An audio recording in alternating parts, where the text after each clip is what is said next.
So, welcome to Asset Finance Connect's series of podcasts on the European asset finance industry. I'm Richard O'Donoghue, and over the next few months, I'll be chatting with industry experts about the challenges and opportunities facing our industry in 2025 and beyond. All this is possible with the sponsorship of Alpha. We'll tell you a bit more about Alpha later in the podcast. Today, we're going to chat about a topic that's close to my heart: the future of captives. I've spent most of my career working with captives, so naturally I'm a big advocate for them. At the same time, it's becoming more expensive to run a captive, and maybe it's therefore time to look again at whether captives still make sense. So today, delighted to be joined by Klaus Strenge and Kerttu Alpass, who are from ZEB. So Klaus, Kerttu, thanks for joining us today. Maybe introduce yourselves and also a little bit of an introduction to ZEB, because I think there will be people who are very familiar with what you do listening to this podcast, but equally there will be people who will not have heard of ZEB. So maybe you could introduce ZEB as well. Yes, of course. My name is Klaus Strenge. I'm working for ZEB Consulting Company. That's a company focusing only on the final service sector. We have more than 1,000 employees working in 15 offices in 11 European countries. And I'm one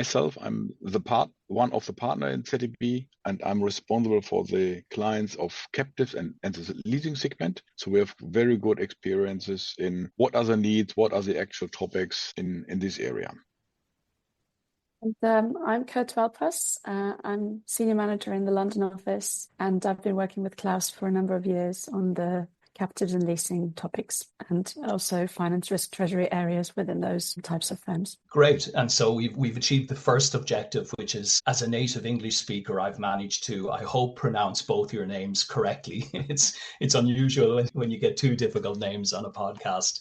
But I think, it was interesting, Klaus, you mentioned ZEB, the scale that you have for, I suppose, a consultancy that maybe isn't very well known in certain parts of Europe. I know extremely strong in the DACH region. And I think the other piece that's very relevant is you're dedicated to financial services. So you get to see a lot of what's going on in the business world, and particularly in asset finance. And I guess what we're going to talk about today is captive finance companies. Just for people who may not be aware of what a captive is, it's basically where a manufacturing company sets up its own financing arm to support the sale of its products through financial solutions. And I think what you're seeing in the market, and I've seen as well, is that perhaps some captives are reconsidering their business models and whether it still makes sense for a captive to exist. But before we get to the reasons why maybe this is changing a little bit, can we talk about the reasons as to why manufacturers set up captives in the first place? So why do captives exist? Well, they have a huge advantage because they can really offer a flexible product which the clients are really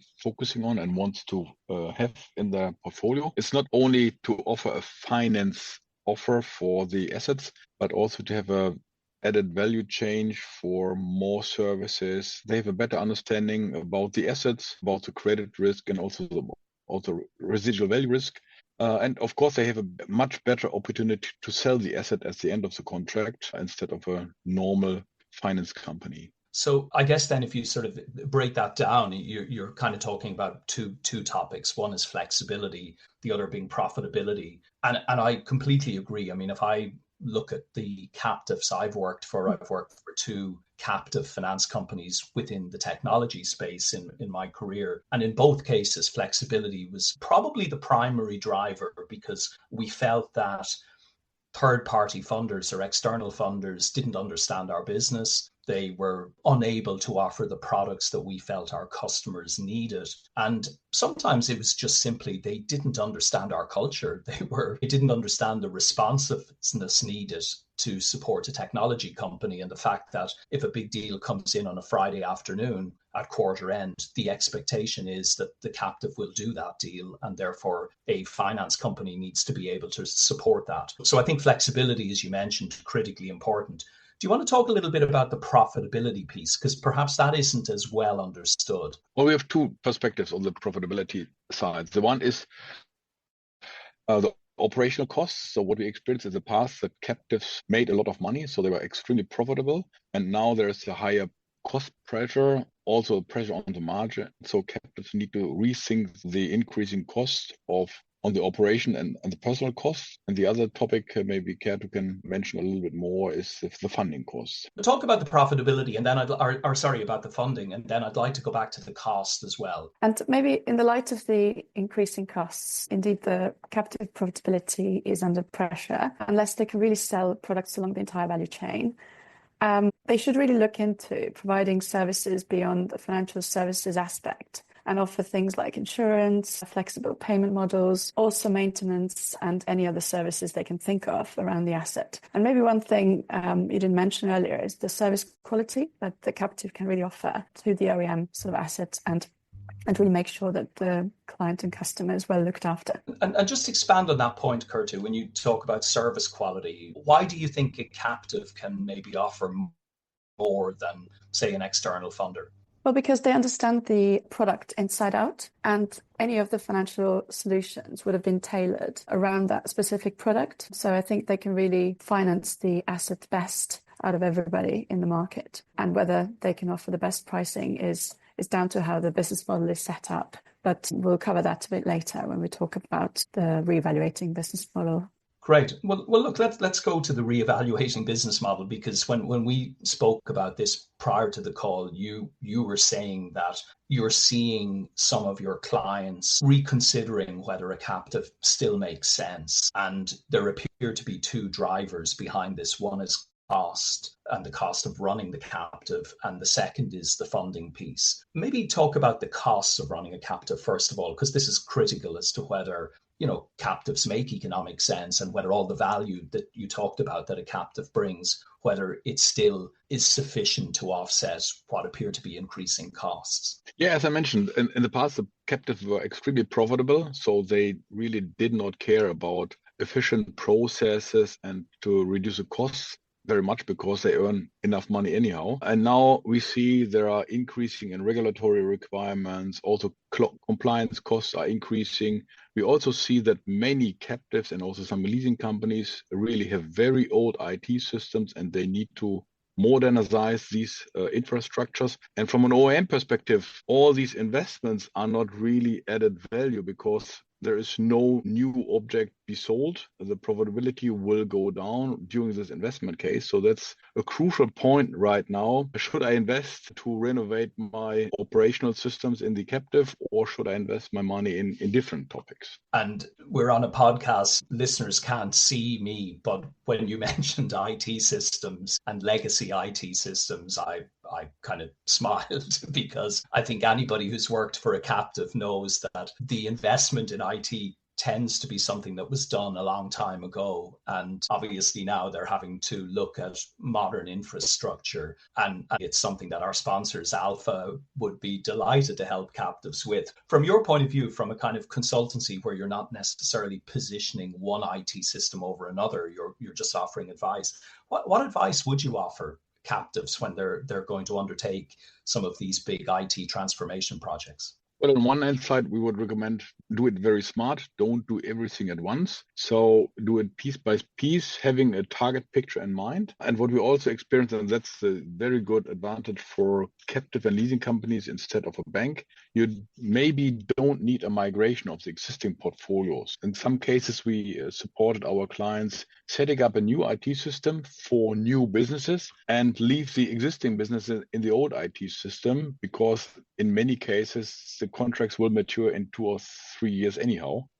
So for this period, you have to deal with 2 IT systems, but you can reduce the risk of a good migration. That's an interesting point. And I know from my experience, it's not something people like doing. They don't like running parallel IT systems. But as you said, maybe that is the do it smart approach rather than trying to do everything all in one go. And again, I'm sure Alpha will be delighted to talk to captives about how to do that. The other thing, I mean, you touched on regulatory and compliance costs, and clearly there's a lot of change happening within Europe in particular around that whole regulatory compliance area, and it's somewhat unclear as to the pace of change and perhaps the extent of change, particularly with what's happening in the US and Europe's need to respond. And you also touched on IT. The other area, though, that's always been a challenge in captives and asset finance generally is people. What are you seeing in your business when you're advising captives or advising asset finance companies? Are they facing a challenge in recruiting and retaining people? So what we see is a large proportion of employees in the leasing industry coming from the baby boomers generation. And it is expected that they would be retiring soon. So with all the expertise they have about the industry, it would be very difficult to find new staff. So probably every HR department is quite stressed out. And what is also making matters worse is that the younger generation is not that willing to adopt the existing way of working, especially after COVID, where flexibility has been the norm. So whilst the younger generation would like a more varied working day, including working parents, then to be more involved in the project work and overall to experience a more flexible working, such as working from home, having vacations or sabbaticals. So just to give the office a new refit isn't good enough. And so I think it just needs to properly be thought through. The entire work process must be changed so that the simple tasks can either be carried out automatically in the future or digitalized, and therefore not only a necessity to save the personnel costs, but also to position oneself attractively as an employer in the future. And I guess, Kerttu, you're targeting myself and Klaus as the baby boomers who are resistant to change, and putting yourself into this person who prefers a flexible and remote working environment, which, by the way, I'm sure I speak on your behalf, Klaus. I like a flexible and remote working environment as well. But it is an interesting point. I mean, I think the whole idea of a multi-generational workforce, and particularly within the asset finance industry, which you're correct tends to have an older workforce, is going to be an interesting challenge for asset finance companies in the years ahead. Now, a quick word about our sponsors, Alpha. Alpha has plenty of experience in offsetting the increasing costs of running a captive, as well as the many other business challenges and opportunities captives face. Some of Europe's major names are with Alpha, using core functionality to address those challenges, with usage-based contracts now a mature reality for a number of providers. If your IT systems need upgrading, and if you're providing the value that only a captive can, Alpha Systems is the gold standard, supporting joint ventures and white label solutions, as well as the banking as a service model. So go talk to Alpha or find out more at alphasystems.com. So I mean, we've kind of talked about, why captives are set up, the challenges they're facing at the moment. When do you think it still makes sense to have a captive? What criteria or what conditions need to exist for a manufacturer today to say, I'm going to set up a captive? Well, on one hand side, you need an OM with a very good credit rating, so you have attractive funding costs. You will probably always be a little bit more expensive than a normal finance company. But combined with a good rating of the OEM, you also need a specific volume which you can sell in a country or in a region, and also to finance it. So it needs to be at least a volume where it makes sense to set up an own finance company. And on the other hand side, you need a very strong relationship to your sales organization, because the sales organization have to adopt the story of the captive to not only finance the object, but also to offer the finance contract, including services. And if the sales organization also understands that a client is more satisfied with the whole bundle of products, he will come back and buy more, or later on when the object is not used anymore, he buys a new one. So we see a higher retention rate and more satisfied clients. Yeah, and I guess you touched on that earlier. It's about selling the whole value chain and ensuring that everybody within the manufacturer understands that value chain and how the captive supports them. Is there anything captives can do? You mentioned before cost base. Is there anything captives can do to control that cost base? Are you seeing any different approaches in the market as to how maybe they're able to leverage some of their parents' infrastructure? Are you encountering that at all? Yes, you can leverage some topics which are offered by the OEM anyhow. So infrastructure, you also could think more about outsourcing some non-crucial topics to even a third party. So to focus on the core competences of the OEM, of the sales organization and the captive behind it. And also we have interesting models in smaller countries where it may not be worth setting up an own finance company to enter joint venture model with a finance company or to have a white label solution in these countries. So to find a good partner